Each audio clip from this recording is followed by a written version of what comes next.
Good morning friends.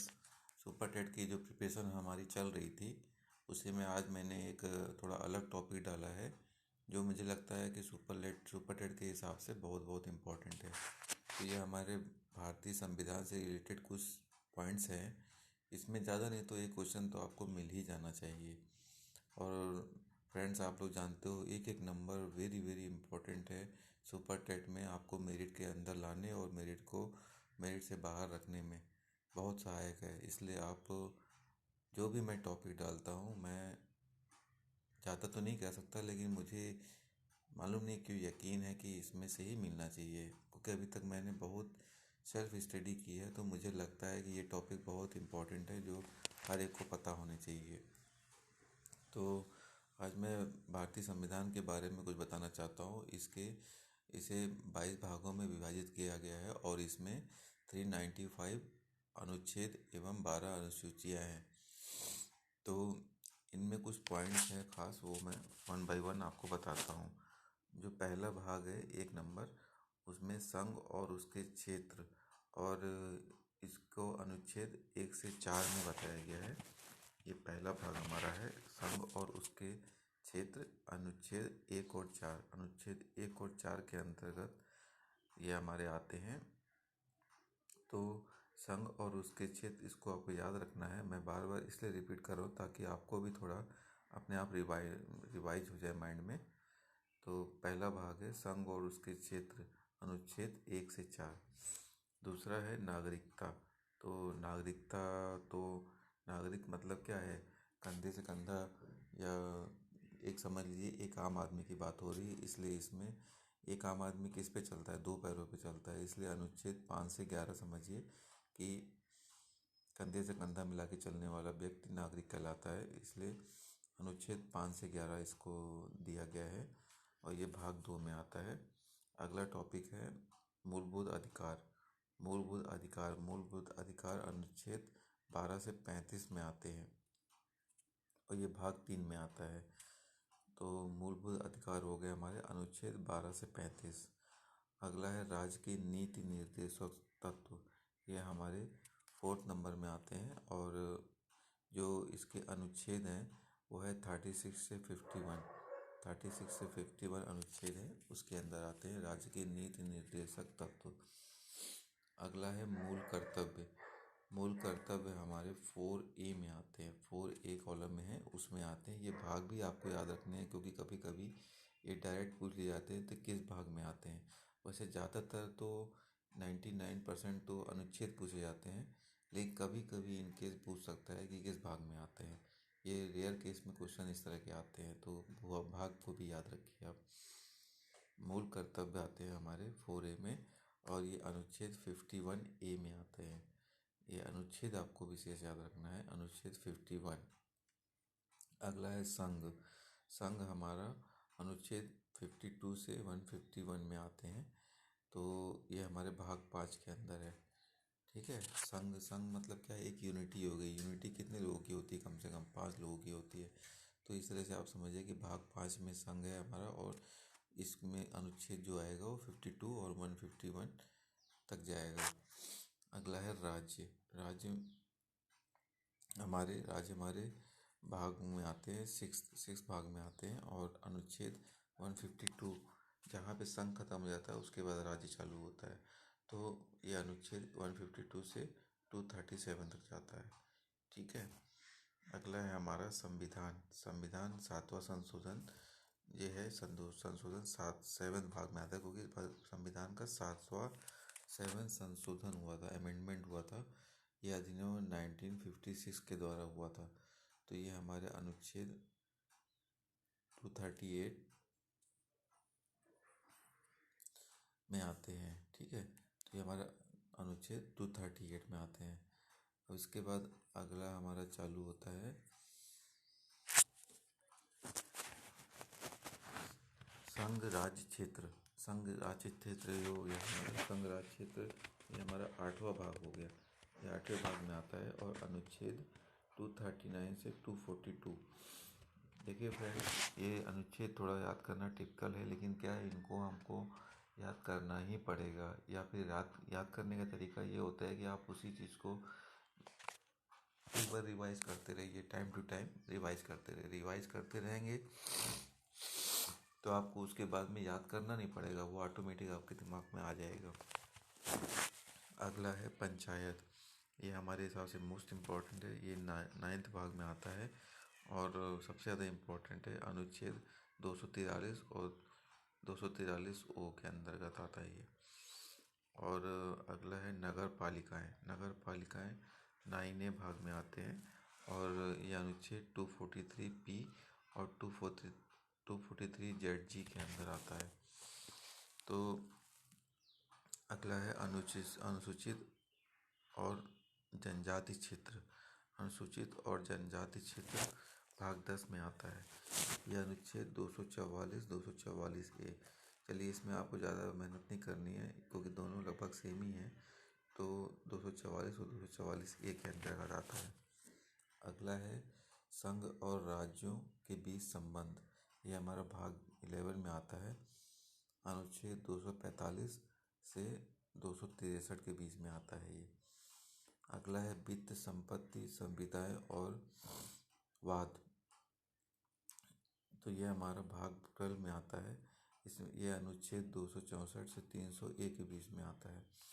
अगला है भारत के राज्य क्षेत्र के भीतर व्यापार, वाणिज्य और समागम। मतलब अब ये बहुत इम्पोर्टेंट है इसमें, क्योंकि चाइना के खिलाफ सब हो गए हैं, तो उसका क्या नियम है, क्या अनुच्छेद है जिसके अंदर ये बिजनेस होते हैं। तो ये हमारा भाग 13 में आता है और अनुच्छेद 301, 307 के अंदर आता है। अगला है संघ और राज्य के अधीन सेवाएं। संघ और राज्य के अधीन सेवाएं ये भाग 14 में आता है और ये अनुच्छेद 308, 323 के अंदर आता है। अगला है अधिकरण। अधिकरण 14 ए में आता है। इस ये अनुच्छेद 323 ए और 323 बी के अंतर्गत आता है।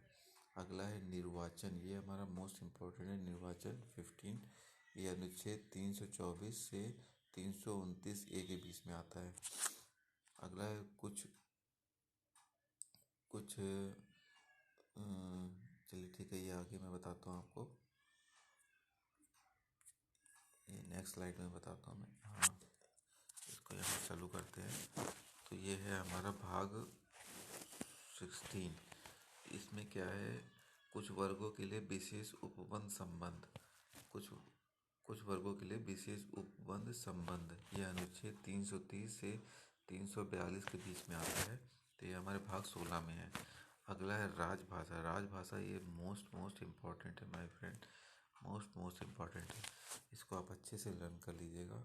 और अभी मैं रिवाइज कराता हूँ आपको सारा, जो जो वेरी वेरी इंपॉर्टेंट होगा उस पर मैं अलग से टिक मार्क कर दूंगा, उनको आप ज़रूर पढ़ते रहिए। तो ये राजभाषा हमारा भाग 17 में आता है। अनुच्छेद 343 और 351। दोस्तों, मैं इतना यकीन से बता सकता हूँ कि अगर आप मेरे साथ लगे रहे तो ज़्यादा तो नहीं, लेकिन मैं आपको कम से कम मेरिट में तो ला दूंगा। इसके ऊपर या इसके नीचे की बात नहीं करता, मैं टॉप करने की बात भी नहीं कर रहा हूँ। लेकिन जो मेरी वीडियो को सही से समझेगा और देखेगा और फॉलो करेगा और उस टाइप के क्वेश्चनों की प्रैक्टिस भी करने की कोशिश करेगा, तो मैं बोलता हूँ कि मेरी वीडियो के बाहर आपको पढ़ने की ज़रूरत तो नहीं पड़नी चाहिए। और इतना ही इनफ है आपको मेरिट में लाने के लिए। और अगर आपका नाम मेरिट में है तो आपको कहीं ना कहीं कोई ना कोई ज़िला तो मिल ही जाएगा, इतना तो मुझे अच्छे से यकीन है। तो ये अगला है राजभाषा। राजभाषा हमारी 343 और 351 अनुच्छेद में आती है। आपात उपबंध ये भाग हमारा 18 में आता है, भाग 18 में है। इसमें अनुच्छेद 352 और 360 के अंदर है। ये आपातकाल की स्थिति में यूज़ किया जाता है, इसलिए इसको भी बहुत इंपॉर्टेंट, क्योंकि आजकल आए दिन आपातकाल हो रहा है। तो इस अनुच्छेद को भी आपको याद रखना है, 352 और 360। अगला है प्रकीर्ण। प्रकीर्ण का तो इतना इम्पोर्टेंट नहीं है, लेकिन चलिए ठीक है, एक है टॉपिक तो उसको देख लिया जाए। भाग 19 में है और ये 361, 367 के अंतर्गत है। अगला है संविधान के संशोधन। संविधान के संशोधन मोस्ट इम्पॉर्टेंट है, ये भाग 20 में आता है। और अनुच्छेद, इसका अनुच्छेद नहीं है, इसलिए क्या है, संविधान के संशोधन को भाग 20 आप याद रखिए, इसका पार्ट मेन है। अगला है भाग अस्थायी संक्रमणकालीन और विशेष उपबंध। तो संक्रमणकालीन और विशेष उपबंध ये हमारा आता है 369 और 392 के अंतर्गत। ये भाग 21 के अंतर्गत आता है। और हमारा अगला है अनुच्छेद 393, 350। ये है संक्षिप्त नाम प्रारंभ, हिंदी में प्राधिकृत पाठ और निःसरण। ये इतना इम्पोर्टेंट तो नहीं लग रहा है।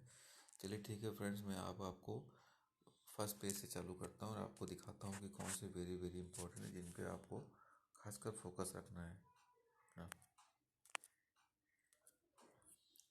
तो ये हमारे आ जाते हैं। पहला इसमें आता है हमारा संघ और उनके क्षेत्र।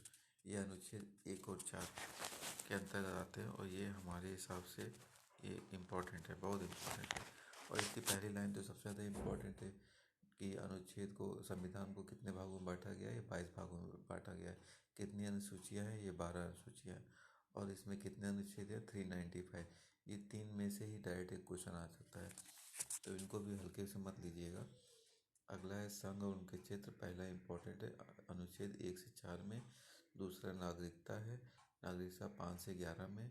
मूलभूत अधिकार हैं, ये भाग 3 में 12 से 35 है। इसके बाद है राज्य की नीति निर्देशक तत्व, ये भाग 4 में है, अनुच्छेद 36 से 51। अगला है मूल कर्तव्य, ये 4A में है, मूल कर्तव्य। और मूल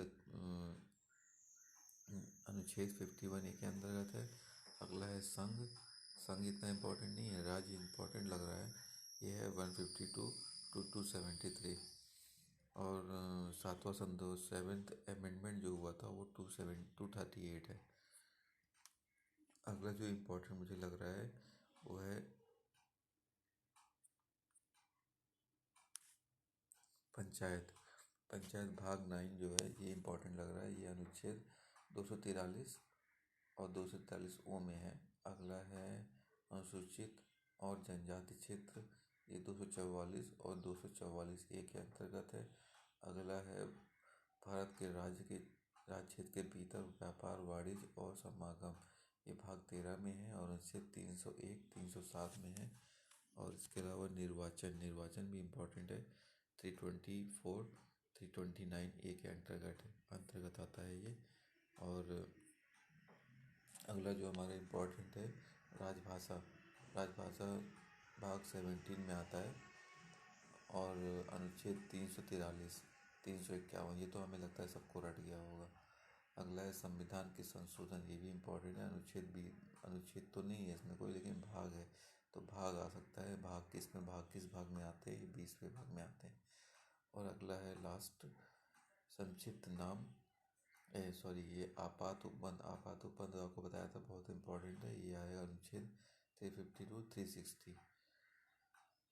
ये भाग 18 में आते हैं। तो ये इतने इम्पोर्टेंट मुझे लग रहे हैं जिनको आपको अच्छे से रिवाइज करना है, अच्छे से चेक करना है। और फ्रेंड्स, अगर हो सके तो मेरे चैनल को लाइक और सब्सक्राइब कीजिए। और मैं आपको यकीन दिलाता हूँ, आपको ये सिर्फ इसलिए करा रहा हूँ सब्सक्राइब, ताकि मेरी वीडियोज़ आपको मिलती रहे बराबर। और यही आपको आगे के पेपर में कॉन्फिडेंस दिलाएंगी। आप खाली इतना ही तैयार करें, हमें लगता है इससे ऊपर आपको ज़रूरत नहीं पड़ेगी। जो मटेरियल बाहर से आप सोच रहे हैं कि बहुत तगड़ा पेपर आएगा, बहुत कुछ आएगा, लेकिन उस पेपर में भी कुछ ऐसी चीज़ें होती हैं जो पासिंग मार्क्स दिलाने के लिए एनफ होती है। तो आपको अगर पासिंग मार्क्स के ऊपर रहते हो तो भी आपका मेरिट में नाम आ गया, और मेरिट में नाम आने का मतलब है कि आपको कोई ना कोई ज़िला मिल ही जाना है। और इससे फ़र्क नहीं पड़ता कि आप टॉप करो या फिर आप बहुत अच्छे मार्क्स अचीव करो, लेकिन मैं इतना कोशिश करूँगा कि आपको उस बाउंड्री लिमिट के ऊपर ही रखूँ। आप पासिंग मार्क्स के ऊपर किसी भी तरह नंबर कम से कम पा जाओ। थैंक यू फ्रेंड, धन्यवाद मेरा वीडियो देखने के लिए। और ऐसी वीडियो आपको बराबर मैं भेजता रहूँगा। Thank you very much.